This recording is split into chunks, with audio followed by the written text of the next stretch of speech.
I dey go knack. Bros, as the family we go take build house, okay? They keep on we go take the knack quakers.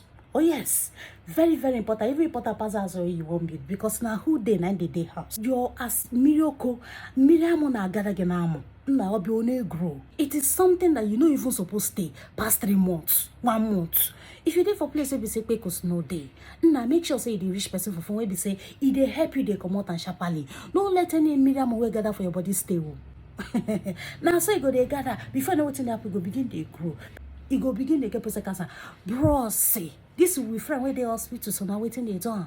Bros don't knock almost 100 mm for grant. Yet never they okay. Don't say, woman not chop, waiting. You have to take care of yourself. You come first. You come first. Either we are not the sick because me I did for you. Just knock me over. Here I wanna make go for gara.